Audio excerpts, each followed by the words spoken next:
যে কার্যকর হয় তাহলে কখন? 1908 সালে আমরা জানলাম যে তামাদি আইনটা প্রণীত হয়, কার্যকর হচ্ছে 1 জানুয়ারি 1909 সাল থেকে। এটাই। আর তামাদি আইনটা শুধুমাত্র হোল বাংলাদেশে প্রযোজ্য, এটা বিদেশে প্রযোজ্য না। তাহলে তামাদি আইন হচ্ছে, নামটা আমরা জানলাম, তামাদি আইন কার্যকর হচ্ছে 1 জানুয়ারি 1909 থেকে, এটা সমগ্র বাংলাদেশে হচ্ছে প্রযোজ্য। তামাদি আইন হচ্ছে কোন সম্পত্তির অধিকার নষ্ট করে না, অর্থাৎ আপনি মালিকই থাকবেন, কিন্তু মালিক হিসাবে যেহেতু আপনার সম্পদটা কোনো বিপদগ্রস্ত হয়েছে বা আপনি প্রতিকার চাইতে পারতেন, নির্দিষ্ট সময়ে চান নাই, সো আপনি প্রতিকার থেকে বাড়িতে হবেন, অধিকার থেকে না। এটা কিন্তু রিটার্নের প্রশ্ন। তো আমাদের ধারা আমরা পড়েছি, টোটাল ধারা আছে 32টা, তার মধ্যে 3টা ধারা বাতিল হয়েছে, 1 থেকে 29 পর্যন্ত চালু আছে। আর হচ্ছে তফসিল হচ্ছে 3টা, তার মধ্যে 2টা তফসিল বাতিল, একটা তফসিল শুধু কার্যকর অবস্থায় আছে, প্রথম নাম্বার তফসিল। প্রথম নাম্বার তফসিলে 183টা অনুচ্ছেদ রয়েছে, তার মধ্যে 1 থেকে 149 পর্যন্ত মূল মামলা করা যায়, 50 থেকে 57 পর্যন্ত শুধুমাত্র আপিল, এবং বাকি যেগুলো আছে 83 পর্যন্ত সেগুলো হচ্ছে বিভিন্ন অ্যাডেমটেরিয়াম প্রতিকার পাওয়ার জন্য যে দরখাস্তগুলো রয়েছে সেই দরখাস্তগুলোর সময়সীমা। এই হচ্ছে বেসিক এবং প্রথম নাম্বার সেকশন আমরা পালি। এখন কিছু আমরা পড়বো, সেটা হচ্ছে যে ডেফিনেশন, সংজ্ঞা। তো সংজ্ঞার বেশ কয়েকটা সংজ্ঞা আছে, টোটাল 11টা সংজ্ঞা আছে, যেগুলো ইংলিশের অ্যালফাবেটিক্যাল সিরিয়ালেই আছে সংজ্ঞাগুলো। যেমন অ্যাপ্লিকেন্ট, এ ফর অ্যাপ্লিকেন্ট, তাহলে এ প্রথম, ইংলিশ অ্যালফাবেটের এ হচ্ছে প্রথম অক্ষর, তাহলে প্রথম অক্ষরে এ ফর অ্যাপ্লিকেন্ট। অ্যাপ্লিকেন্ট মানে আবেদনকারী। তাহলে তামাদি আইনের আবেদনকারীর সংজ্ঞা কোথায় আছে? তাহলে 2 নাম্বার সেকশনের 1 নাম্বার হচ্ছে যে সাবসেকশনে। অ্যাপ্লিকেন্ট কি? অ্যাপ্লিকেন্ট খুবই সহজ, যে আবেদন করতে পারে তাকে অ্যাপ্লিকেন্ট বলে, অর্থাৎ who derives the right to apply. এরপরে আছে বি, বিল অফ এক্সচেঞ্জ। তাহলে বিল অফ এক্সচেঞ্জের প্রথম অক্ষর হচ্ছে বি, ইংরেজির প্রথম অক্ষর বি, এটা 2 নাম্বার সাবসেকশনে রয়েছে। বিল অফ এক্সচেঞ্জের ক্ষেত্রে একটা জিনিস আপনারা মনে রাখবেন, বিল অফ এক্সচেঞ্জ এর মধ্যে কিন্তু হুন্ডিও জড়িত, চেকও জড়িত। বিল অফ এক্সচেঞ্জ মানে কি? বিনিময় পত্র। তাহলে বিনিময় পত্র, একটা বিনিময় কিন্তু হুন্ডির মাধ্যমে হয়, একটা বিনিময় চেকের মাধ্যমে হয়। চেক আমরা ব্যাংকে দিলে চেকের বিনিময়ে অর্থ দেয়। হুন্ডি মানে কি? একটা আদেশনামা, সেটাও যখন কারো কাছে পৌঁছায় সেটার বিনিময়ে কোনো হচ্ছে সম্পদ বা কোনো হচ্ছে যে প্রতিদান পাওয়া যায়। সো বিল অফ এক্সচেঞ্জ, হুন্ডি, চেক দুটাই অন্তর্ভুক্ত, এটা একটু ইম্পর্টেন্ট। আর বন্ড, বি ফর বন্ড, এটা বলা হচ্ছে যে কন্ডিশন টু অব্লিগেশন। বন্ড হচ্ছে একটা নির্দিষ্ট জিনিস অব্লিগেটরি করে, যে আপনি এই জিনিসটা করতে বাধ্য, এর বিনিময়ে আপনাকে এত টাকা দিতে হবে বা এই সম্পদটা আপনাকে গচ্ছিত রাখতে হবে, এটাই হচ্ছে বন্ড। যা হোক, এই ডেফিনেশন গুলো আমাদের যে খুব ইম্পর্টেন্ট সেটা আমি বলবো না, তবে কিছু কিছু জানা দরকার। যেমন বিল অফ এক্সচেঞ্জটা জানা দরকার, যে বিল অফ এক্সচেঞ্জের মধ্যে রয়েছে হুন্ডি এবং চেক। এরপরে 4 নাম্বার ইংলিশে অক্ষরে ডি ফর ডিফেন্ডেন্ট। দেখেন, ইংরেজি অ্যালফাবেটের 4 নাম্বার অক্ষর হচ্ছে ডিফেন্ডেন্ট। তাহলে এখানেও এই ডিফেন্ডেন্টের সংখ্যাটা আছে 4 নাম্বার অবস্থানেই। ইংলিশ অ্যালফাবেট দিয়ে এটা মনে রাখা আমাদের পক্ষে সবচেয়ে সোজা। তাহলে ডিফেন্ডেন্ট মানে হচ্ছে যে বিবাদী। তাহলে বিবাদী কে? বিবাদীর সংজ্ঞা কোথায় আছে? সেটা হচ্ছে যে 2 নাম্বার সেকশনের 4 নাম্বার সাবসেকশনে। এর পরের যে সংখ্যাটা রয়েছে সেটা হচ্ছে ইজমেন্ট। ইজমেন্ট যেটা হচ্ছে বাংলা হচ্ছে সুখাধিকার। তো ইজমেন্ট সম্পর্কে যদিও আমরা সেকশনগুলোতে পাবো, 26 নাম্বার সেকশন, 27 নাম্বার সেকশন, এই দুটা খুবই ইম্পর্টেন্ট সেকশন। এই সেকশনের ইজমেন্টের ব্যাখ্যা আছে আবার 2 নাম্বার সেকশনের 5 নাম্বার সাবসেকশনে। ইজমেন্টের ক্ষেত্রে একটা জিনিস মনে রাখবেন, যে ইজমেন্ট কিন্তু কোনো চুক্তির মাধ্যমে তৈরি হয় না। তাহলে এমসিকিউ যদি এরকম আসে যে ইজমেন্ট কি চুক্তির মাধ্যমে তৈরি হয়, উত্তর হবে না। যদি 4টা অপশন থাকে, আপনারা একটা জিনিস খালি মনে রাখলে হবে যে ইজমেন্ট কোনো চুক্তির মাধ্যমে তৈরি হয় না। ইজমেন্ট হচ্ছে যে স্বাভাবিক ব্যবহার সত্যের মাধ্যমেই তৈরি হয়। অর্থাৎ আপনি যদি কোনো জিনিস নির্বিচ্ছিন্নভাবে অধিকার বলে 20 বছর আপনি যদি অধিকারটা ভোগ করেন, সেটা আপনার একদম স্থায়ী অধিকার বলে, অর্থাৎ আপনার জীবদ্দশা ওটা স্থায়ী অধিকার হিসাবেই প্রতিষ্ঠিত হবে, এটাই হচ্ছে ইজমেন্ট। তাহলে ইজমেন্টের কি বললাম, easement includes right not arising from contract. Easement ওই অধিকার যেটা কন্ট্রাক্ট থেকে অর্জিত হয় নাই। এটা ইংলিশ লাইনটাও দিয়ে দিতে পারে। তারপরে ফরেন কান্ট্রি বলতে কি বোঝায়, এটা খুবই সহজ, মানে this country other from the Bangladesh.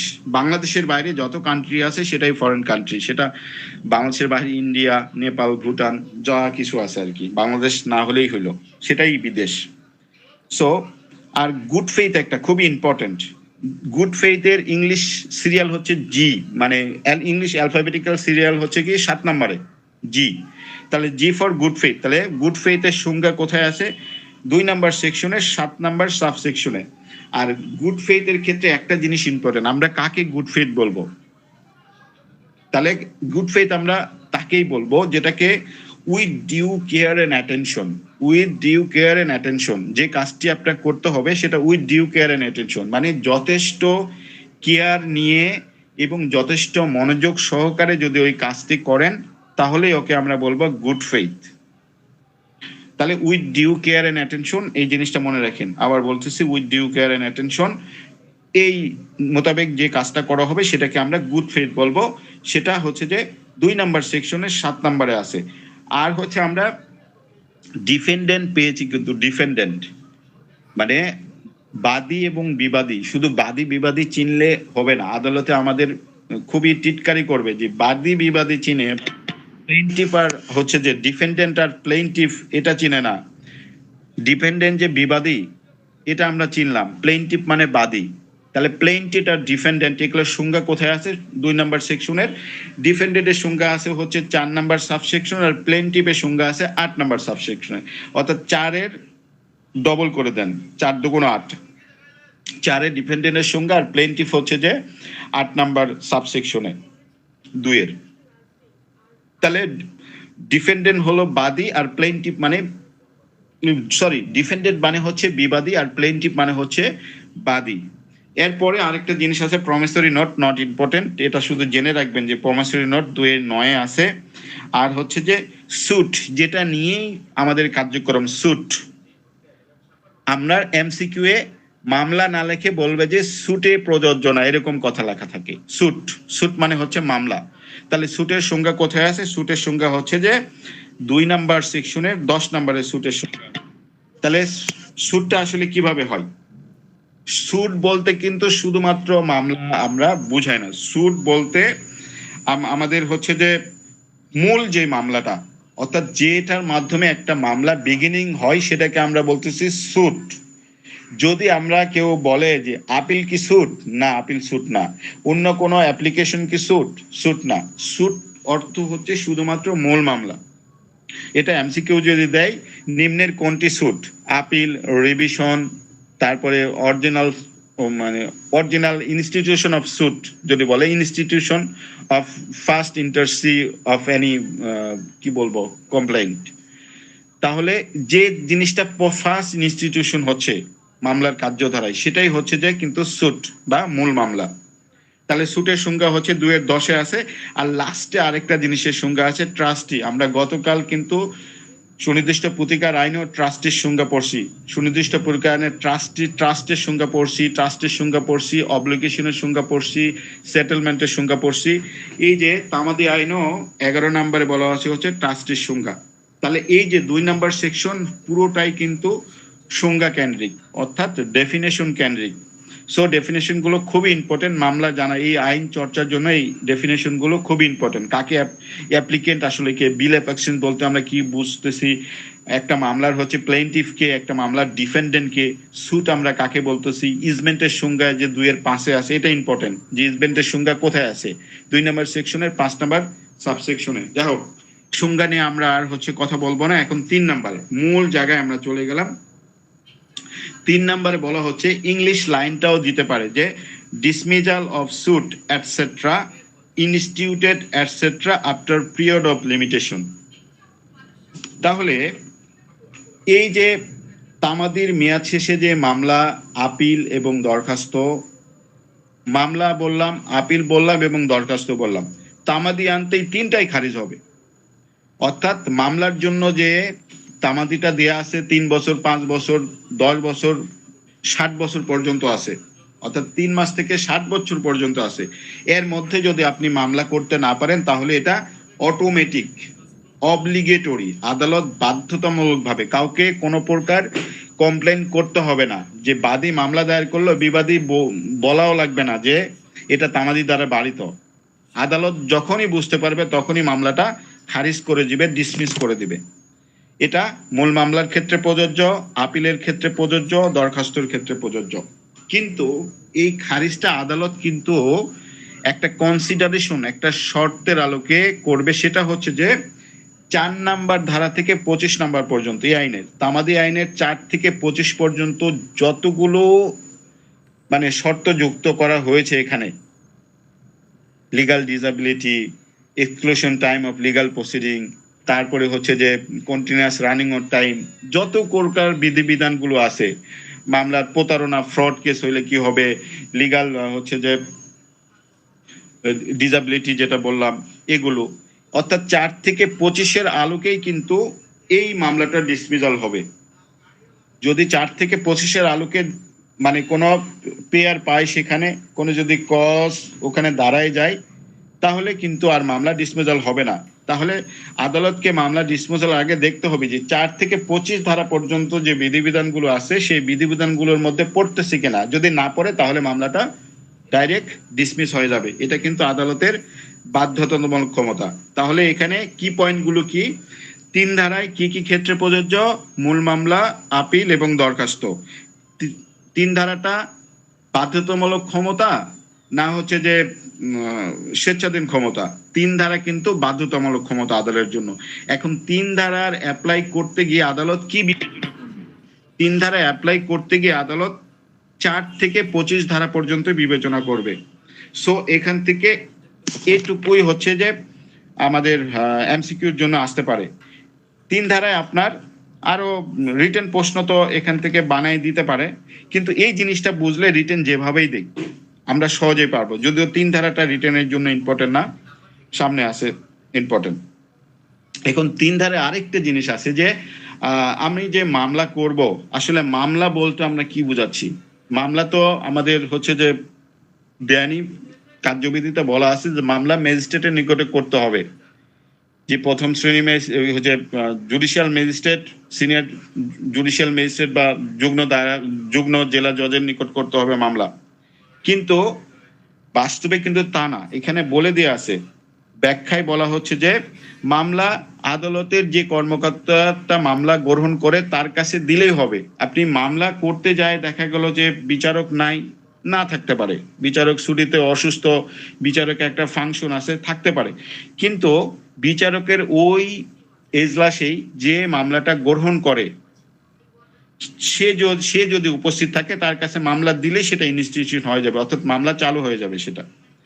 অথবা আদালতের সরকারি যদি কোনো অবসায়ক থাকে, অর্থাৎ মামলা নেওয়ার যদি কোনো ব্যক্তি ওখানে নির্ধারিত থাকে তার কাছে পৌঁছায় দিলেই হবে। তাহলে মামলা মানে এটা না যে আদালতে আপনাকে বিচারকের কাছেই সেটা দিতে হবে, আপনার শুনানি হবে, বা ওই যে বিভিন্ন বড় লম্বাচড়া একটা যে প্রসিডিং ওটা মিট করতে হবে, এটা না। আপনি শুধু আপনার যে আর্জিটা প্লেনটা হচ্ছে যে সরকারি অবসায়ক বা মামলা নেওয়ার কর্মকর্তার কাছে পৌঁছায় দিলে রুজু হয়ে গেল। তাহলে মামলা রুজুটা কিভাবে হয় ওটা আমরা পাইলাম। 4 নাম্বার এখন আমরা পড়বো, যে 4 নাম্বার বলা হচ্ছে যে where the court is close when prior expires. যখন আদালত বন্ধ থাকে তখন যদি তামাদি যে সময়সীমা সেটা শেষ হয় তাহলে আমরা কি করব। এটাও হচ্ছে যে 3টার ক্ষেত্রেই কিন্তু, অর্থাৎ আপনার প্রত্যেকটা সেকশন কোনটার ক্ষেত্রে কোনটা প্রযোজ্য এটা কিন্তু ফার্স্টেই মাথার মধ্যে নিয়ে নিতে হবে, যেটা মামলার জন্য প্রযোজ্য, আপিলের জন্য প্রযোজ্য না দরখাস্তের জন্য প্রযোজ্য। তাহলে 3 নাম্বার আমরা পেয়েছি হচ্ছে 3টা ক্ষেত্রেই। 4 নাম্বার আমরা যেটা পাবো এটাও হচ্ছে যে তিনটা ক্ষেত্রেই, অর্থাৎ মূল মামলা, আপিল এবং দরখাস্ত তিনটা ক্ষেত্রে এটা প্রযোজ্য। 4 নাম্বার কি, যখন আদালত বন্ধ থাকতেছে। আদালত বন্ধ বলতে যে আদালতের নির্দেশক্রমে যদি আদালত বন্ধ থাকে তাহলেও হবে, যদি গভর্নমেন্ট অর্ডারেও যদি বন্ধ থাকে তাহলে হবে। অর্থাৎ গভর্নমেন্টের ডিক্লার্ড যে হলিডে গুলো আছে সেগুলোতেও হচ্ছে যে এই পেয়ারটা পাওয়া যাবে। এছাড়াও আদালতের যে নিজস্ব প্রক্রিয়ায় যদি বন্ধ থাকে তাহলে সেক্ষেত্রে এই পেয়ারটা পাওয়া যাবে। তাহলে 3 নাম্বার হচ্ছে আদালত বন্ধ থাকলে এর প্রতিকারটা হচ্ছে যেদিন প্রথম খুলবে সেদিন হচ্ছে যে আমাদের এই মামলাটা আবার রুজু করতে হবে। তাহলে এটা আপিল, মূল মামলা এবং দরখাস্ত তিনটা ক্ষেত্রেই প্রযোজ্য।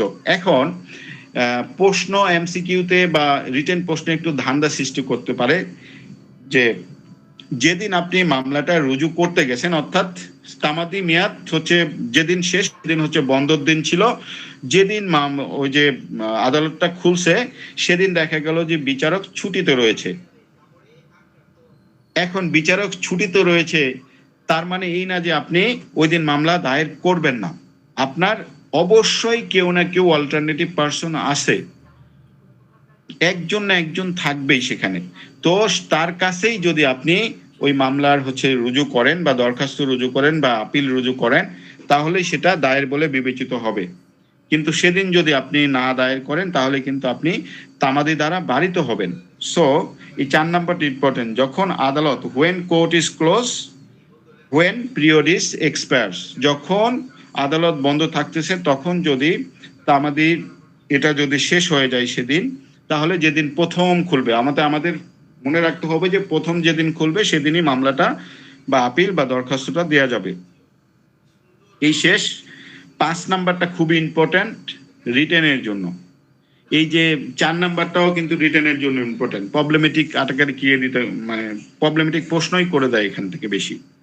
তো 5 নাম্বারটাও সেম ইম্পর্টেন্ট। 5 নাম্বার হচ্ছে যে extension of time in certain cases. তাহলে কন্ডেমনেশন অফ ডিলে বা ডিলে পিটিশন বা বিলম্ব মওকুফ, আপনি যেটাই বলেন, কন্ডেমনেশন অফ ডিলে বলতে পারেন, ডিলে পিটিশন বলতে পারেন বা বিলম্ব মওকুফ বলতে পারেন। এই যে জিনিসগুলো 5 নাম্বার মাধ্যমে চাওয়া যায়। কিন্তু 5 নাম্বারের একটা প্রধান শর্ত হচ্ছে যে এই যে আপনি বিলম্ব মওকুফ যেটা সেটা চাবেন, আপনার সাফিসিয়েন্ট কজ থাকতে হবে, অর্থাৎ পর্যাপ্ত বা যথোপযুক্ত কারণ থাকতে হবে। পর্যাপ্ত যদি কজ না থাকে, সাফিসিয়েন্ট কজ না থাকে, এই সেকশনে কিন্তু আপনি কোনো প্রেয়ার পাবেন না, প্রতিকার পাবেন না। তাহলে 5 নাম্বারে আমাদের হেডলাইন থেকেই মনে রাখতে হবে যে extension of period in certain cases. এই extension of period in certain cases কয়টা ক্ষেত্রে হবে? এটা কিন্তু মূল মামলার ক্ষেত্রে হবে না, এটা কিন্তু এমসিকিউ লিখে রাখবেন যে 5 নাম্বার যে সেকশন সেটা মূল মামলার ক্ষেত্রে প্রযোজ্য না।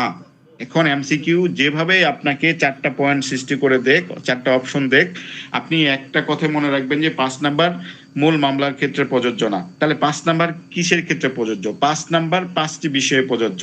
একটা হচ্ছে যে আপিল, তারপরে লিভ টু আপিল, রিভিউ, রিভিশনের দরখাস্ত এবং এনি আদার অ্যাপ্লিকেশন, অর্থাৎ অ্যাড ইন্টেরিয়াম যে দরখাস্তগুলো আছে সেগুলো হচ্ছে 5 নাম্বার বিধানে প্রযোজ্য। অ্যাড ইন্টেরিয়াম নামে বুঝতেছেন তো, মনে করেন হচ্ছে যে আপনার অ্যাপিয়ারেন্স এন্ড নন অ্যাপিয়ারেন্স এগুলোতে আপনার মামলাটা খারিজ হয়ে গেছে অথবা একতরফা হয়েছে, ওই একতরফা খারিজ আদেশ রদ রহিতের জন্য যে দরখাস্তগুলো 30 দিনের মধ্যে করতে হয়, সেই জায়গায়ও যদি আপনি এই যে সাফিসিয়েন্ট কজ থাকে তাহলে আপনি ওই পিয়ার নিতে পারবেন। বিলম্ব মওকুফ বা কন্ডেমনেশন অফ ডিলে পিটিশন আপনি দিতে পারবেন।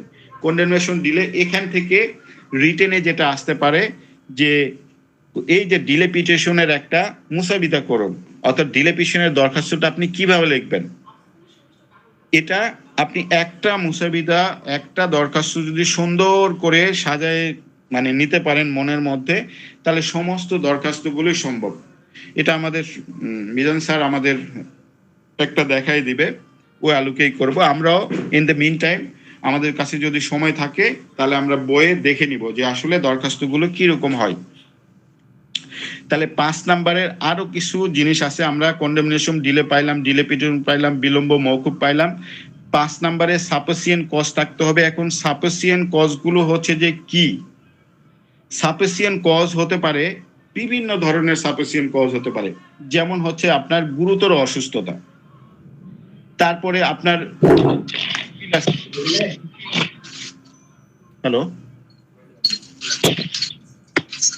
আপনার যে উকিল এমন একটা জিনিস আপনাকে বুঝাই দিচ্ছে যেটা আপনাকে মানে বুঝতেছেন না বা বিভ্রান্ত হয়েছেন, অথবা আদালতের কোনো আদেশের মাধ্যমে আপনারা বিভ্রান্ত হয়েছেন, অথবা গুড ফেইথ একদম সরল বিশ্বাসে কোনো কিছু ভুল করে ফেলছেন, অথবা রায় ও ডিক্রির যে এই সংগ্রহে বিলম্ব যে ব্যাপারটা, এই বিলম্বটা আসলে আপনার ইচ্ছাধীন ক্ষমতা, ইচ্ছা ছিল না কিন্তু বিলম্ব হয়ে গেছে, সেক্ষেত্রে আপনি বিলম্ব মওকুফ চাইতে পারেন।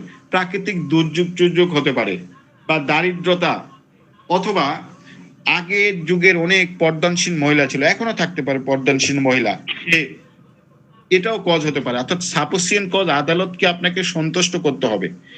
আপনি যে সাফিসিয়েন্ট কজটা দাঁড় করাইবেন, অর্থাৎ যথোপযুক্ত কারণ হচ্ছে দরখাস্তের মধ্যে লিখবেন, আদালত ওই কারণে সন্তুষ্ট হতে হবে, তখন আদালত কিন্তু এই পিয়ারটা মওকুফ করবে বা প্রতিকার দিবে। আদারওয়াইজ আপনি একটা ভালো কারণকেও যদি উপস্থাপন ভালোভাবে না করতে পারেন, ওখান থেকে প্রতিকার নিয়ে আসতে পারবেন না। সো প্রত্যেকটা জিনিস উপস্থাপনটাই খুবই ইম্পর্টেন্ট। আপনার রিটেন খাতায়, পরীক্ষার খাতায় আপনি অনেক সুন্দর যদি মানে জানেন, কিন্তু লেখার সময় ভালোভাবে প্রেজেন্টেশন করতে পারেন। ভাই আসসালামু আলাইকুম। ভাই একটা কোশ্চেন, ভাই তিন নাম্বার সেকশন অনুযায়ী তো তামাকের মেয়াদ শেষ হলে মামলা খারিজ হবে, আবার 5 নাম্বার সেকশনে আবার সময় বৃদ্ধি, বুঝলাম না।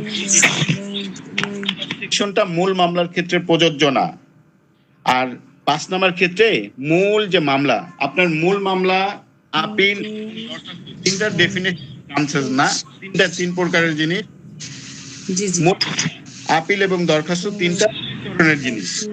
5 নাম্বারটা কিন্তু মূল মামলার ক্ষেত্রে প্রযোজ্য না, শুধুমাত্র আপিল এবং দরখাস্তর ক্ষেত্রে প্রযোজ্য। মনে রাখতে হবে। জি, গিয়ে আপনি বিপদে পড়তে পারেন না, আপনার অসুস্থতা আসতে পারে। কারণ আপিল আর দরখাস্ত কেন এখানে সময় দিছে, মূল মামলার ক্ষেত্রে তো একটা জিনিস কজ অফ অ্যাকশন যখন রেজ হয় তখন দীর্ঘ দিনের বিষয় হয়, 12 বছর, 3 বছর, 6 বছর, কিন্তু আপিল আর দরখাস্ত এগুলো লিমিটেড সময় রে ভাই।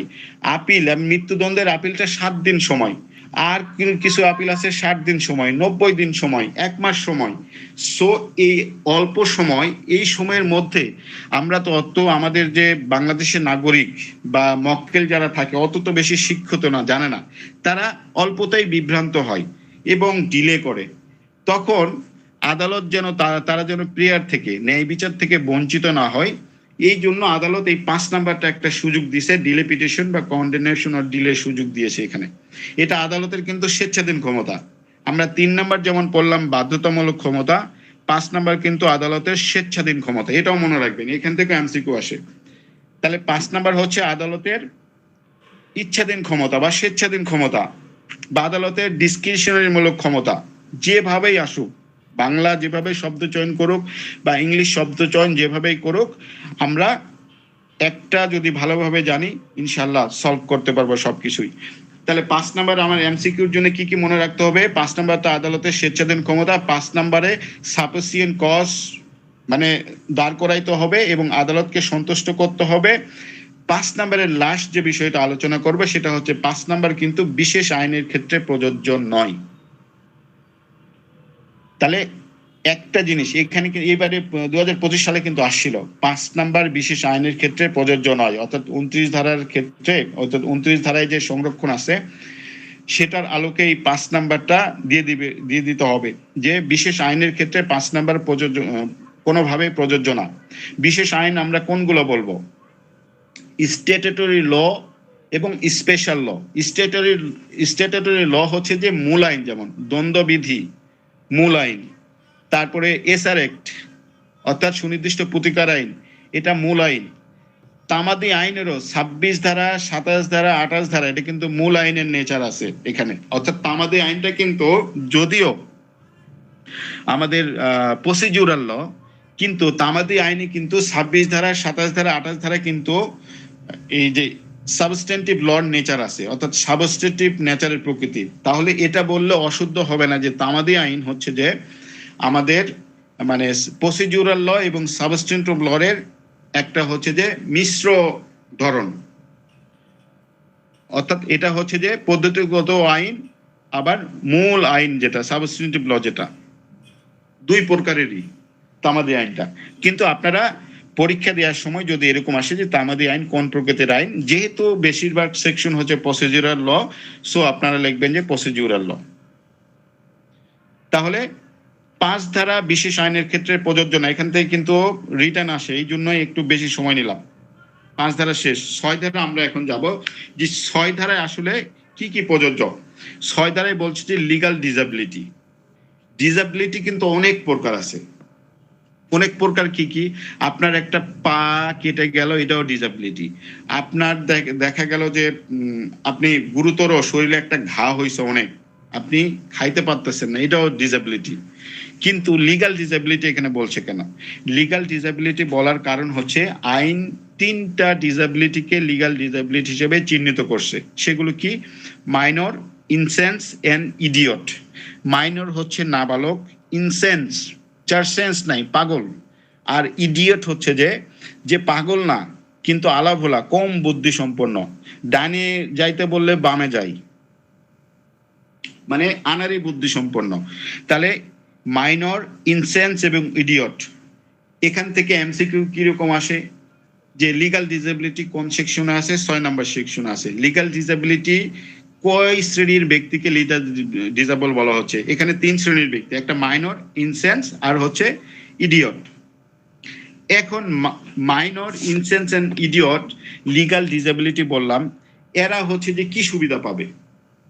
যতদিন পর্যন্ত একজন মাইনর অর্থাৎ একজন নাবালক 18 বছর বয়স না হবে ততদিন পর্যন্ত তার তামাদি গণনা স্থগিত থাকবে, তামাদি ওটা গণনা থেকে বাদ দিতে হবে। তেমনি ভাবে একজন ইনসেন্স বা উন্মাদ ব্যক্তি, উনি যতদিন ওই উন্মাদ থাকবে, পাগল থাকবে, ততদিন তামাদি গণনা বাদ যাবে। ঠিক জড়বুদ্ধি সম্পন্নের ক্ষেত্রেও একই কেস, উনি যতদিন জড়বুদ্ধি সম্পন্ন থাকবে, অর্থাৎ ডাক্তার যতক্ষণ পর্যন্ত তাকে মানে ফিট মানুষ হিসাবে সার্টিফাই করবে না ততদিন পর্যন্ত সে তামাদি গণনা বাদ যাবে। এখন এই অবস্থায় সে যদি মৃত্যু হয়ে যায়, মৃত্যু হবে, কিন্তু তার তামাদি গণনা বাদ যাবে সেখানে, অর্থাৎ তার তামাদি গণনায় একদম স্থগিত থাকবে, তামাদি যে অবস্থায় আছে সে অবস্থায় থাকবে। এখন আমরা নাবালক, উন্মাদ আর জড়বুদ্ধি এখন 3টা পাইলাম। এখানে 6 নম্বরে 4টা হচ্ছে যে আমাদের সাবসেকশন রয়েছে। তাহলে 1 নম্বরে এই 3টা পাইলাম। 2 নম্বরে বলা হচ্ছে যে কারো যদি 2টা অপারগতা থাকে, অর্থাৎ লিগাল ডিসএবিলিটি 2টা আছে। একটা সে নাবালক, নাবালকের সাথে সাথে সে কি আছে তার মানে জড়বুদ্ধি সম্পন্ন, তো ওর 2টাই যখন শেষ হয়ে যাবে, অর্থাৎ নাবালকত্ব শেষ হয়ে জড়বুদ্ধি সম্পন্ন যে সেই জড়বুদ্ধি সম্পন্ন ডাক্তারের সার্টিফিকেট যখন পাবে তখন তার তামাদি গণনা শুরু হবে, এর আগে স্থগিত থাকবে। তারপরে 3 নাম্বার বলা হচ্ছে যে এখন লিগাল ডিসেবল থাকা অবস্থায় কোনো ব্যক্তির মৃত্যু হইল, এখন মৃত্যু হলে কি তার সম্পত্তির রাইট সে পাবে না বা তার উত্তরাধিকারী পাবে না? পাবে। উত্তরাধিকারী যখন যোগ্য ব্যক্তি হবে, অর্থাৎ তার যদি কোনো উত্তরাধিকারী থাকে, নেক্সট ফ্রেন্ড থাকে বা উত্তরাধিকারীর এরকম থাকে, তাহলে সে যখন একদম স্বাভাবিক, সুস্থ, সবল, আইনানুগ ভাবে যোগ্য ব্যক্তি হবে তখন তার তামাদি গণনাটা শুরু হবে।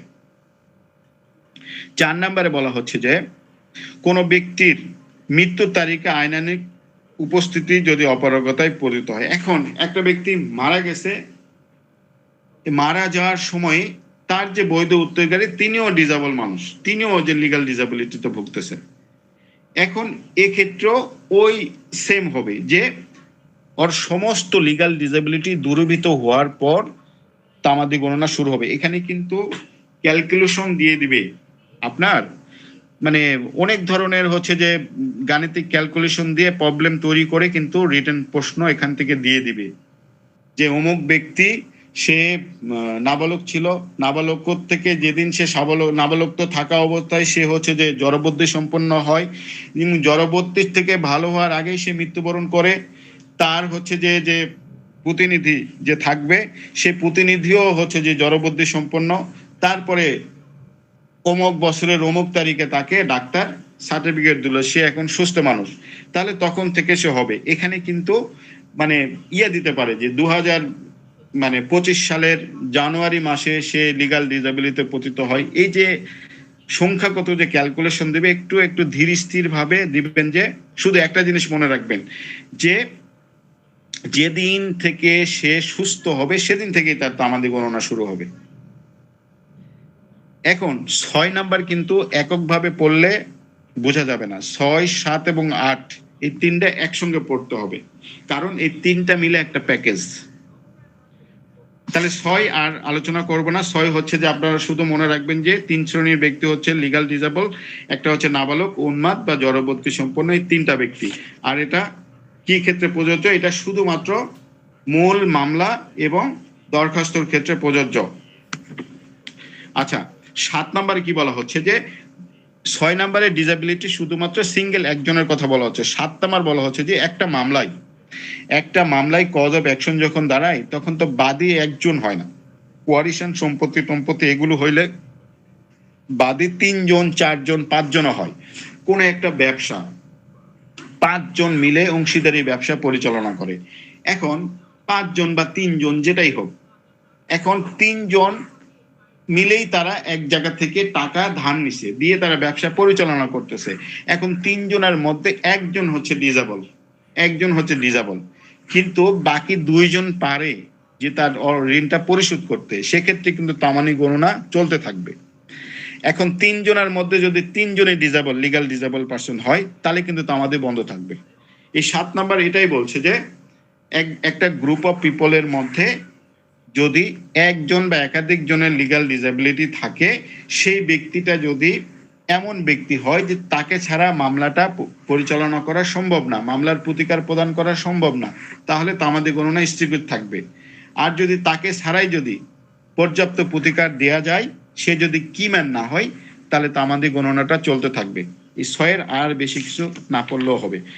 8 নাম্বারটা খুব ইম্পর্টেন্ট। 8 নাম্বার আসছে যে বিশেষ ব্যতিক্রম। একদম হচ্ছে যে হেডলাইনটাই হচ্ছে যে বিশেষ ব্যতিক্রম, অর্থাৎ স্পেশাল এক্সেপশন। স্পেশাল এক্সেপশন আপনি 6 আর 7 খালি চিন্তা করবেন, অন্য জায়গায় চিন্তা করার দরকার নাই। 6, 7 এবং 8 হচ্ছে একটা প্যাকেজ। বিশেষ ব্যতিক্রম এটা কি? 6, 7 নম্বরে যা কিছুই বলা হোক না কেন, অগ্রকয়ের মামলা বা পিএমশনের মামলার ক্ষেত্রে কিন্তু কোনো প্রকার তামাদি এগুলো নাই। অর্থাৎ প্রিএমশনের মামলার ক্ষেত্রে আপনার যে লিগাল ডিসেবিলিটি আপনি হলেন বা পাগল হইলেন বা ইনসেস হন, এটা বাড়িত হবে না। প্রিএমশনের মামলা মানে একটা জিনিস আজীবন জিয়ে রাখবে না। প্রিএমশন তো মামলা কোথায় হয়? যে কোনো একটা সম্পত্তি, কারো সম্পত্তি কিনে নিছেন বা অন্যভাবে তার কাছে আসছে, সে হচ্ছে যে ওখানে মানে ক্রয় সম্পত্তির উপরে প্রিএমশন করছে। কিভাবে? তার পারিবারিক সম্পত্তি বা তার জমির পাশেই জমি আছে। তাহলে এটা পাগল বা নাবালক হইলো এটা যে মানে বাড়িতে থাকবে এটা না। প্রিএমশনের মামলার ক্ষেত্রে 6 এবং 7 ধারা এগুলো প্রযোজ্য না।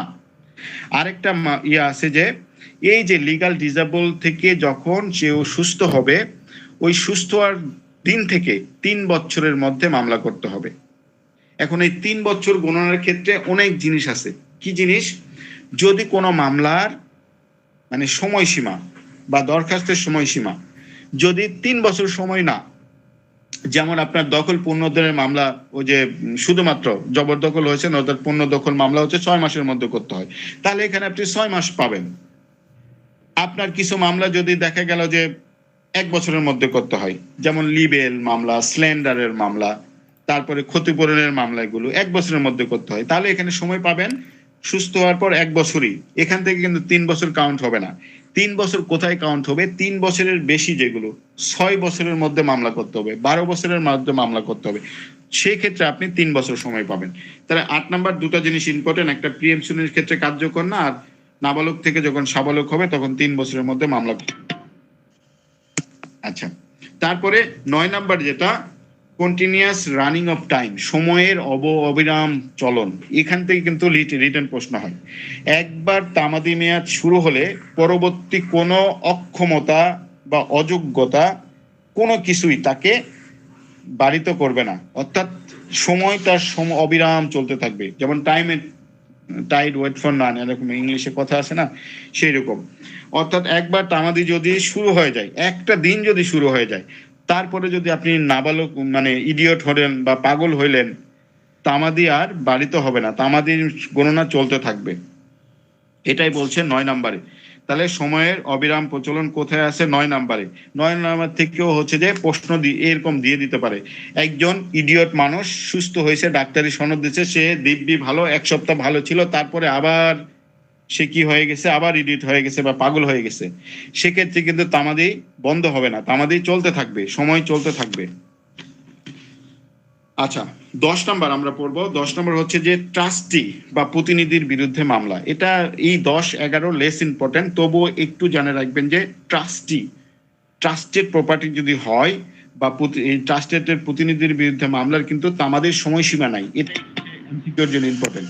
তাহলে 10 নাম্বারের আপনি ট্রাস্টেড যদি সম্পত্তি হয়, তামাদি দ্বারা বাড়িতে হবে না, যত দিন ইচ্ছা ততদিন আপনি তার বিরুদ্ধে মামলা করতে পারবেন যদি ট্রাস্টি হয়। অর্থাৎ কোনো সম্পদ যদি আপনার ট্রাস্টির মাধ্যমে আরেকজনের কাছে থাকে, তাহলে তার বিরুদ্ধে আপনি সেই সম্পদটা দিচ্ছে না বা সেই অধিকারটা দিচ্ছে না, তার বিরুদ্ধে আপনি তামাদির কোনো সময়সীমা নাই। আপনি যদি 100 বছর পর মনে করেন, 100 বছর পরে মামলা করতে পারবেন যদি বাঁচেন। আচ্ছা, আর 11 নম্বর হচ্ছে যে বৈদেশিক চুক্তির ভিত্তির মামলা। এখন দুনিয়া তো এখন গ্লোবাল ভিলেজে পরিণত হয়েছে, তাহলে বিদেশেও কোনো চুক্তি হয়। এখন এটার ক্ষেত্রে 2টা শর্ত আছে। একটা শর্ত কি, বিদেশে এমন একটা মানে চুক্তি আপনি করলেন যে চুক্তিটা বিদেশে আইনেই, ওখানে সময়সীমা আছে এবং বিদেশে আইনেই সেটা বারিত হয়ে গেছে, এবং সেই সময় বাদী এবং বিবাদী উভয়েই বিদেশেই উপস্থিত আছেন বা ছিলেন, তাহলে সেক্ষেত্রে কিন্তু বাংলাদেশে কোনো প্রতিকার পাবে না। এখন বিদেশে আপনি চুক্তি করে আসছেন, ওই চুক্তিটা করার পর আপনি বাংলাদেশে আসছেন এবং বাংলাদেশে আইনেও ওই যে মামলার প্রতিকার আপনি পান বা তামাদির মেয়াদ ওই হেডলাইন অনুযায়ী আছে, তখন আপনি বিদেশি চুক্তির ক্ষেত্রেও বাংলাদেশের যে তামাদির সময়সীমা এটা অ্যাপ্লাই করতে পারবেন। তাহলে এটা 2টা সাবসেকশন আছে, একটার মাধ্যমে করা যাচ্ছে, আরেকটার মাধ্যমে তামাদি গণনা করা যাচ্ছে না।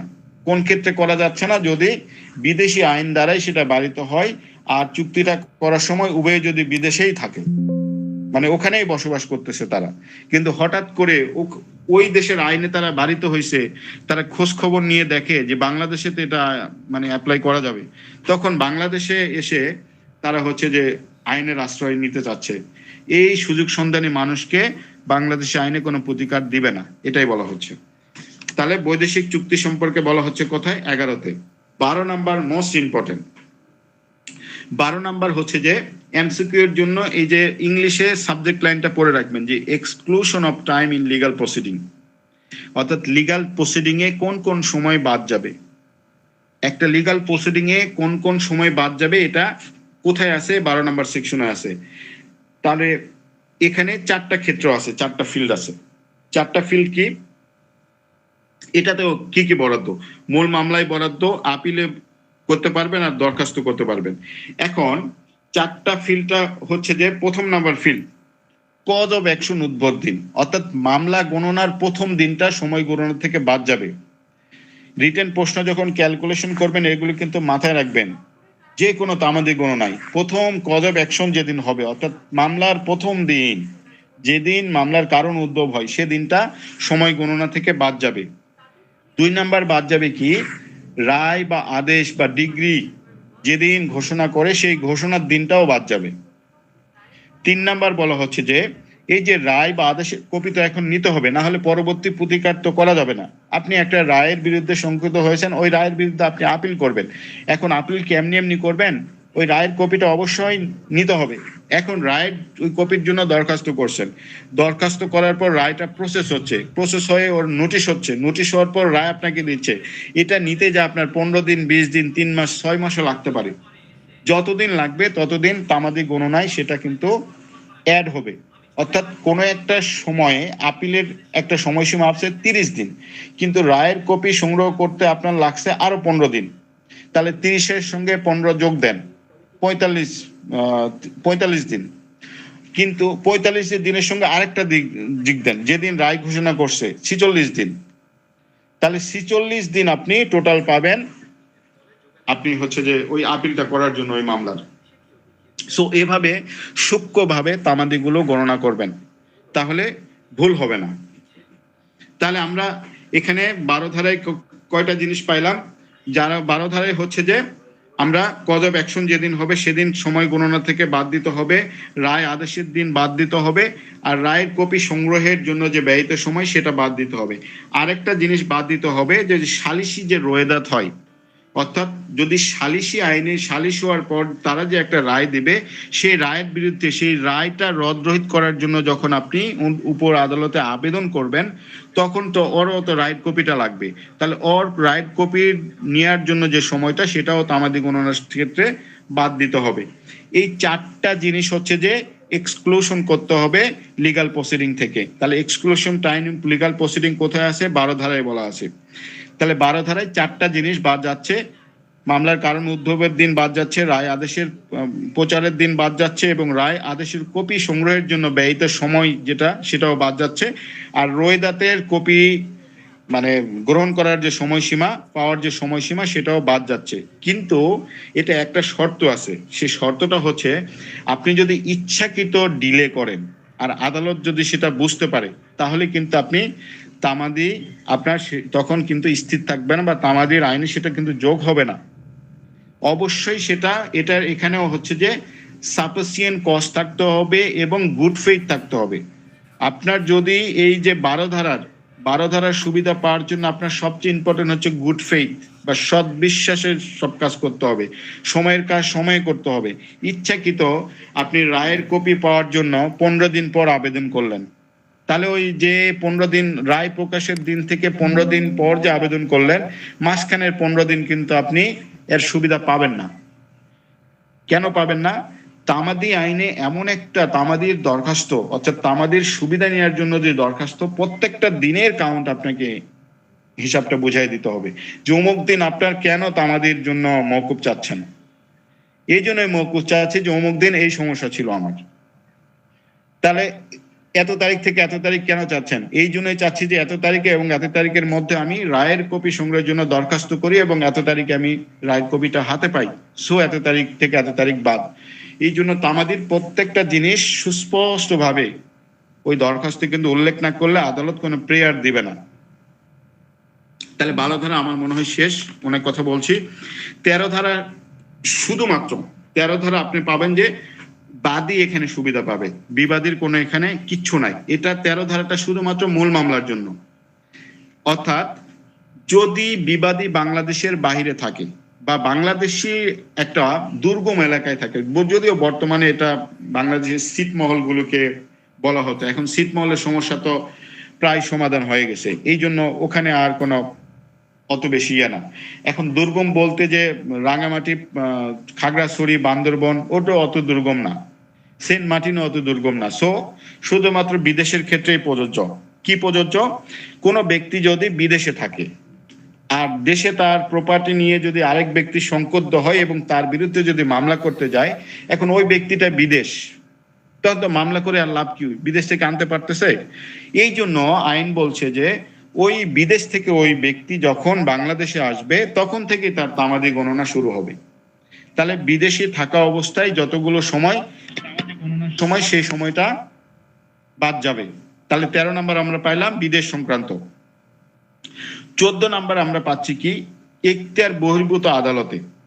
এখন এখতিয়ার বহির্ভূত আদালতে কোনো কার্যধারায় মামলা করছে, এটা কিন্তু দেয়ানি মামলার ক্ষেত্রেই প্রযোজ্য। এখতিয়ার বহির্ভূত আদালতে দেখেন যে মামলা করছে, মামলা করার পর মামলার অনেকগুলো, তাহলে দেয়ানি আদালত মামলায় কিন্তু অনেকগুলো সময় নষ্ট হয় এই যে প্রি ট্রায়ালের এই স্টেজগুলোতেই।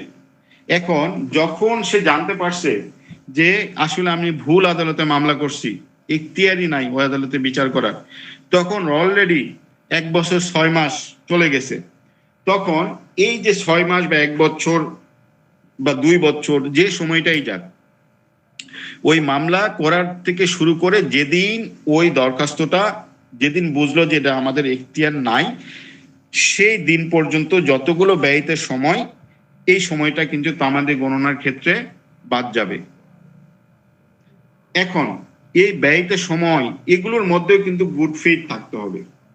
আপনি ইচ্ছা করেই মানে বিভ্রান্তি করার জন্য আপনি এখতিয়ার বহির্ভূত আদালতে মামলা করছেন, তখন কিন্তু আদালত পিয়ার দেবে না। প্রত্যেকটা ক্ষেত্রেই এই যে সদ্বিশটা জরুরি, আদালতের সন্তুষ্টিটা জরুরি কিন্তু এই পিয়ার গুলো পাইতে গেলে, অর্থাৎ তার বিরুদ্ধে প্রতিকার পাইতে গেলে। তাহলে এখতিয়ার বহির্ভূত মামলা সংক্রান্ত বিধান হচ্ছে 14 নম্বর সেকশন, যেখানে জুরিসডিকশন নাই। এই এখতিয়ার বহির্ভূতর এখানে আরেকটা জিনিস ইম্পর্টেন্ট, সেটা হচ্ছে যে ইংলিশে এই লাইনটা উঠে দিতে পারে, jurisdiction or other causes like nature unable to certain it. ওই যে ওটাই বলছে যে যখন হচ্ছে যে আপনি এমন একটা মানে দিলেন যে মনে করেন এখতিয়ার বহির্ভূত যেটা হইলো সেটা আপনার সদ্বিশ্বাসে না, অথবা আপনি নিশ্চিত না যে আসলে কোন আদালতে হবে, আপনি ভালোভাবে উইথ ডিউ কেয়ার বা অ্যাটেনশন দিয়ে ওটা করেন নাই, তখন আদালত আপনাকে কোনো প্রতিকার দিবে না। এই জন্যই এই যে 14 নম্বর গণনার ক্ষেত্রে আপনি গুড ফেইথের সংজ্ঞাটাও জানা জরুরি। With due care and attention এটা থাকতে হবে কোনো একটা কাজে। তাহলে with due care and attention যদি থাকে তাহলে ওটাকে আমরা বলবো হচ্ছে সদ্বিশ্বাস। এখন সদ্বিশ্বাসে যদি আপনি ভুল করেন তাহলে মাপ পাবেন, আর যদি সদ্বিশ্বাস ছাড়া যদি ভুল করেন তাহলে কিন্তু 14 নম্বরে কোনো হচ্ছে প্রতিকার আপনাকে দিবে না। এই যে প্রত্যেকটা সেকশন যেটা বলতেছি, 14 নম্বরের কোনো ঝামেলা হইলে 14 নম্বরে দরখাস্ত করতে হবে, পিটিশন দিতে হবে। 12 নম্বরের কোনো প্রেয়ার হলে 12 নম্বরে দিতে হবে, যদি কোনো প্রেয়ার হয় 6 সাথে দিতে হবে, 5 নম্বরে যদি প্রেয়ার হয় 5 নম্বরে দিতে হবে। প্রত্যেকটা কিন্তু ইন্ডিভিজুয়াল করে দরখাস্ত হয়, কোনো দরখাস্তের সঙ্গে কোনো দরখাস্ত কিন্তু মিলাবেন না। তাহলে এখতিয়ার জনিত কোনো দরখাস্ত করলে হলে এই সুবিধা পাওয়ার জন্য 14 নম্বর সেকশনের মাধ্যমেই দরখাস্ত করতে হবে। অন্য সেকশনে করলে কিন্তু আদালত এটা মানে আপনাকে প্রতিকার দিবে না এবং হাসাহাসি করবে। আচ্ছা, 15 নম্বর যেটা বলা হচ্ছে যে কার্যক্রম স্থির থাকাকালীন সময় গণনা থেকে বাদ দিতে হবে। এখন একটা মামলায় অনেকগুলো সেকশন আছে, কিন্তু দেখবেন যে মামলা হচ্ছে যে স্থির থাকে, একজন থাকে, স্থগিত থাকে। এখন এই স্থগিত অথবা নিষেধাজ্ঞা চাই কেউ। এখন নিষেধাজ্ঞা থাকাকালীন সময় বা আদালত বলে দিল যে এই মামলাটা 3 বছর বা এত সময়ের মধ্যে স্থগিত থাকবে। এই যে স্থগিত যে সময়টুকু থাকবে, এই সময়টুকু কিন্তু সময় গণনা থেকে বাদ দিতে হবে। তাহলে 15 নাম্বার আমরা কি পাইলাম, আদালত কর্তৃক যে স্থগিতাদেশ দিবে বা নিষেধাজ্ঞা দিবে সেখানে তো অবশ্যই আদালতের কাগজপত্র থাকবে। তা আদালতের কোন দিন স্থগিত শুরু হচ্ছে আর কোন দিন শেষ হচ্ছে ওটা লেখা থাকবে, তাহলে ওই সময়টা বাদ দিলেই হলো। এটাই হচ্ছে 15 নাম্বার। 16 নাম্বার বলা হচ্ছে যে ডিক্রি জারির বিক্রয় রদ করার কার্যধারার স্থগিত থাকাকালীন সময় বাদ দিতে। ডিক্রি জারি কি, একটা ব্যক্তি হচ্ছে যে মামলার রায় পাইছে, ডিক্রি পাইছে এবং ডিক্রি জারিও করছে। ডিক্রি জারি করার পর সেটা হচ্ছে কি নিলাম করছে। এখন নিলামে এক ব্যক্তি ওই সম্পদটা ক্রয় করছে। এখন যে ব্যক্তি হারছে সে নিলামটা রদের দরখাস্ত করছে। আদালত আবার রদের দরখাস্ত আবার শুনানি এখন শুরু করবে। শুনানি করে আদালত একটা তো অবশ্যই সিদ্ধান্ত দিবে যে রদ করবে না রদ করবে না। এখন আদালত এই যে স্থগিত রাখলো ডিক্রি জারিতে নিলাম রদের দরখাস্ত, এটা নিষ্পত্তি না হওয়া পর্যন্ত তার সময়সীমাটা, অর্থাৎ যে ব্যক্তি মানে নিলামে ক্রয় করলো সে আবার নিলাম যে ক্রয় করছে সম্পত্তিটা দিচ্ছে না, তাহলে সে সম্পত্তির পজিশন পাওয়ার জন্য অবশ্যই আবার মামলা করবে। যে নিলাম মানে যে পেয়েছে সে ব্যক্তি, অর্থাৎ নিলামে ক্রয়কারী ব্যক্তি আবার একটা মামলা করবে। এখন ওই মামলারও তো একটা নির্দিষ্ট সময়সীমা আছে, 30 দিন বা এই সময়টা যদি এরকম যদি ক্ষেত্র হয় তাহলে নিলাম এই বিক্রয় রদ যতটুকু সময়ের জন্য স্থগিত থাকবে সেই সময়টুকু বাদ দিতে হবে। এটা হচ্ছে যে আমরা 16 নাম্বার পাইলাম। 16 নাম্বার আশা করি বুঝছেন। শুধু নিলামের ওই জিনিসটা মনে রাখবেন যে নিলামটা একজন পাইছে, নিলামে সম্পদ ক্রয় করছে, কিন্তু আদালত নিলামটা দরখাস্ত করার কারণে নিলামটা স্থগিত করে দিছে। এখন স্থগিতের ফয়সালা যতক্ষণ পর্যন্ত ওই ফয়সালা করতে সময় ব্যয় হবে, ওই সময়টুকু তামাদি গণনার ক্ষেত্রে বাদ যাবে। এই হচ্ছে কাহিনী।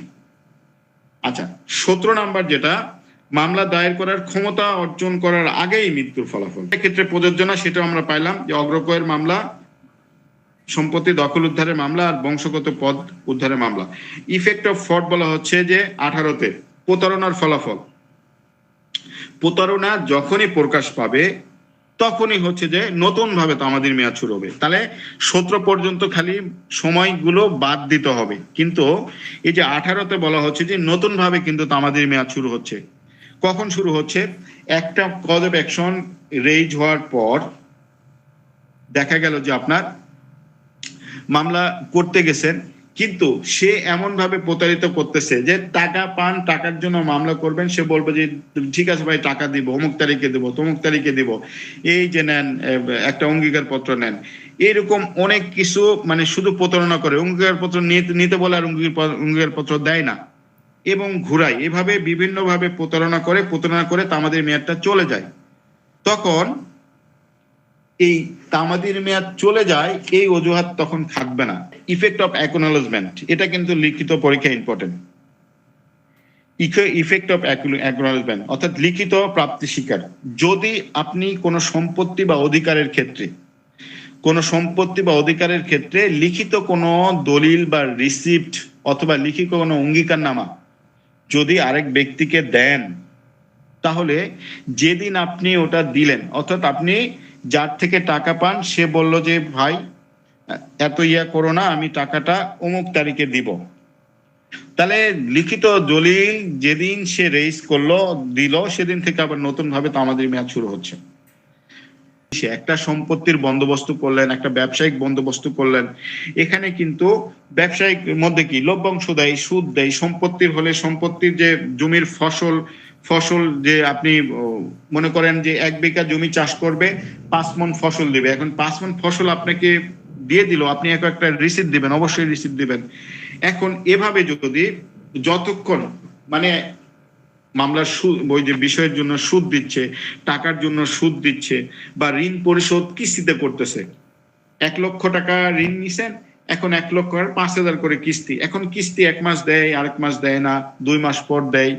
এই যে ট্রানজেকশন যখন হচ্ছে, এই ট্রানজেকশনের একটা রিসিপ্ট কপি যখন থাকতেছে, যেদিন ওই ট্রানজেকশনটা লাস্ট ট্রানজেকশন হচ্ছে, সেদিন থেকেই মামলার তামাদি গণনা আবার শুরু হবে। শুধুমাত্র আপনি এই 19 আর 20 নিয়ে আলোচনা করলাম না, 19 আমরা কি বললাম, লিখিত স্বীকারোক্তি বা লিখিত অ্যাকনোলেজমেন্ট যারা করতেছে, বা দায়িত্ব ঋণ পরিশোধ বা সুদ পরিশোধ যে এজেন্টের মাধ্যমে হচ্ছে, এগুলো যদি অক্ষম ব্যক্তি হয়, অক্ষম ব্যক্তির কি সম্পদ থাকতে পারে না? তার কি বিপদ আপদ বা মামলার কারণ হতে পারে না? হতে পারে। অক্ষম ব্যক্তির মামলাটা কে পরিচালনা করবে বা অক্ষম ব্যক্তির ক্ষেত্রে কে হচ্ছে এইগুলো দেখভাল করবে, সেখানে 3টা ব্যক্তির কথা বলা আছে। একটা হচ্ছে যে আইনগত অভিভাবক, আরেকটা হচ্ছে কমিটি, আরেকটা হচ্ছে ব্যবস্থাপক।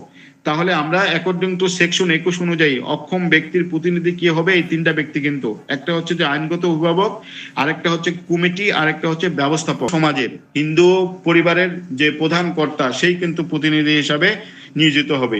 তারপরে দেবত্ব সম্পত্তি বা যৌথ মালিকানার সম্পত্তি যে প্রধান কর্তা থাকবে, যে ওটা লেনদেনের হচ্ছে যে সামর্থ্য রাখে, সেই হচ্ছে প্রতিনিধি হিসেবে নিয়োগ হবে। কিন্তু প্রশ্ন আসলে অক্ষম ব্যক্তির প্রতিনিধির ওই যে আইনগত অভিভাবক, কমিটি ও ব্যবস্থাপক, এই জিনিসটা ইম্পর্টেন্ট। 22 নম্বরে বলা হচ্ছে যে নতুন বিবাদী যদি স্থলাভিষিক্ত হয়, এখন নতুন বিবাদী যখন স্থলাভিষিক্ত হবে, সেই তারিখ থেকেই তাদের হচ্ছে যে মানে তামাদি যেটা, সেটা হচ্ছে যে গণনা শুরু হবে। এই স্যার আমরা পড়বো যে কন্টিনিউয়াস ব্রিচ অফ রং, যখন অবিরাম চুক্তি ভঙ্গ হয়, যতবার চুক্তি ভঙ্গ করে, একটা চুক্তি করার পর, লিখিত চুক্তি করার পর যতবার ভঙ্গ করবে, ততবারই সে কি হবে, নতুন করে তামাদির মেয়াদ শুরু হবে। যতবার ভঙ্গ করবে, এটাই বলা হচ্ছে, আর তো কিছু না এখানে। আর 24 নম্বর হচ্ছে যে বিশেষ ক্ষতির কারণ না হইলে মামলা করা যাবে না। এটা খুবই সিম্পল, ক্ষতি যদি না হয় মামলা করবেন। প্রশ্ন এখান থেকে বারবার আসে, সেটা হচ্ছে যে এই যে দলিলে উল্লেখিত যে সময়, তামাদি আইন গণনার ক্ষেত্রে যতগুলো দলিল পেপার প্রস্তুত হয় এই সময় গণনার ক্ষেত্রে এটা ইংরেজি বর্ষ অনুযায়ী হবে বা গ্রেগরিয়ান বর্ষপঞ্জি অনুযায়ী হবে। তাহলে গ্রেগরিয়ান বর্ষপঞ্জিটা আসলে ইংরেজি বছর, যেমন জানুয়ারি, ফেব্রুয়ারি, মার্চ, এপ্রিল এগুলো আছে না, এগুলো বাংলার মানে বৈশাখ, জ্যৈষ্ঠ, আষাঢ়, শ্রাবণ এগুলো আইনে প্রযোজ্য হবে না, আদালতে প্রযোজ্য হবে না। তাহলে আদালতে কি প্রযোজ্য হবে তামাদি আইনের ক্ষেত্রে গ্রেগরিয়ান বর্ষপঞ্জি এটাই। তারপরে অ্যাকুইজিশন সম্পর্কে বলা আছে হচ্ছে যে acquisition right of easement.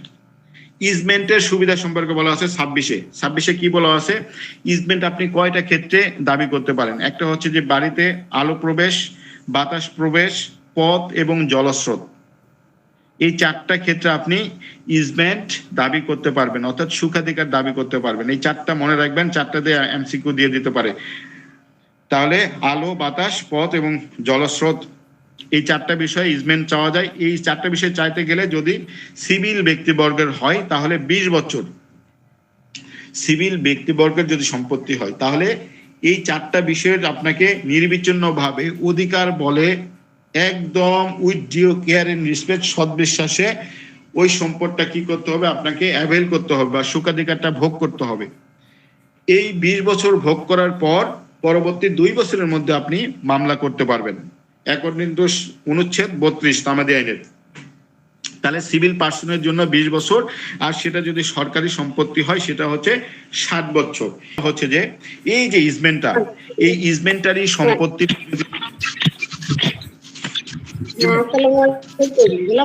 Adverse position, যখন অ্যাডভার্স পজিশন গুলো হচ্ছে কোনগুলো, যখন আপনি একটা সম্পদ আপনার আরেকজন ভোগ দখল করতেছে, আপনার কোনো খবর নাই, সে ভোগ দখল করতে আসে, আপনি কোনো মামলাও করেন নাই, কোনো কিছু করেন নাই, এইভাবে 12 বছর পার হয়ে গেছে, তখন ওই সম্পত্তিতে আপনি প্রতিকার বাড়িতে হবেন। সম্পত্তিতে আপনার যে মালিকানা সেটা থাকবে, কিন্তু ওই সম্পত্তি আর আপনি আর নিতে পারবেন না, সব রাস্তা আপনার বন্ধ তামাদি আইন অনুযায়ী। সো এটা অ্যাডভার্স পজিশন। তামাদি আইন বা হচ্ছে যে এই যে সিভিল ইয়া অনুযায়ী আপনি কোনো প্রতিকার পাবেন না, তবে ক্রিমিনাল ইয়া অনুযায়ী আপনি প্রতিকার পেতে পারেন এখান থেকে। 29-এ বলা হচ্ছে যে 29-এর প্রথমেই আপনারা লিখবেন যে 29টা পুরোটাই হচ্ছে বিশেষ আইন। 29-এর 1-এ আছে বিশেষ আইন। কি আইন আছে? চুক্তি আইনের 25 ধারা তামাদি আইনকে প্রভাবিত করবে না।